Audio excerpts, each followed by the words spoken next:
guys! Welcome to my vlog! Today's video ay magluluto tayo ng sweet water. So meron tayong barley, ito, and meron tayong fig fruit, dried fig fruit. Pag may ara kita nga, apple. At ngayon, hiwain na natin ang ating apple. Ganyan ang pagkahiwa guys, no? Medyo makapal konti para sa paglaga natin within 30 minutes. And take note, wag nyong balatan para hindi magkadurog-durog. Okay, and now, dahil tapos na tayo dito sa pagkat ng ating apple, dito na naman tayo guys, sanlagunta ang aton nga barley without oil hanggang sa maging brown siya. Andito sa kabila, nagpainit na ako ng tubig para after this, dito natin ilagay ang ating mga sangkap at pakuluan for 30 minutes. Okay. Ayan, mainit na.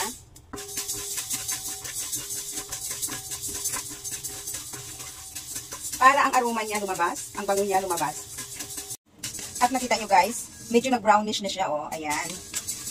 So, enough na ito para i-transfer natin doon sa kabila. Tingnan nyo, oh. Nan. Okay. Lagyan natin dito sa ating container. Ginaganyan ko siya guys kasi may mga ano siya, oh. May mga maliliit siya na mga ano niya, mga bilin-bilin niya nga gagmay. Timapait na siya kaya nga ginsanlag ko siya kag ano siya tutong nabatok siya. Yung na lang yung imo ko. Ang lag ko na lang ang kuhaon ta. Na. Ayan, kumukulo na siya. Lagay natin siya. Lagay natin yung apple. Dahan-dahan lang kasi kumukulo. Pinati ko yung fig fruit natin. At pakuluan natin for 30 minutes. Tingnan natin ang ating sweet water. Ayan. Tingnan nyo siya guys, oh. Sigurado hindi yan enough ang kanyang tamis. Lagyan natin siya ng rock sugar. Tubuyan siya. Okay. Okay, 2 piraso. Takipan natin hanggang mag-dissolve ang sugar. Try na natin ang ating sweet water.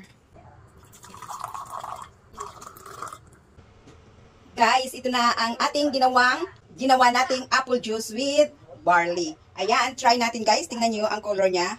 Sa color pa lang alam mo na masarap na talaga. Very organic. I-try nyo na to. Sarap. Grabe guys, ang sarap talaga. Masarap talaga pag natural, organic na paggagawa. So, try na.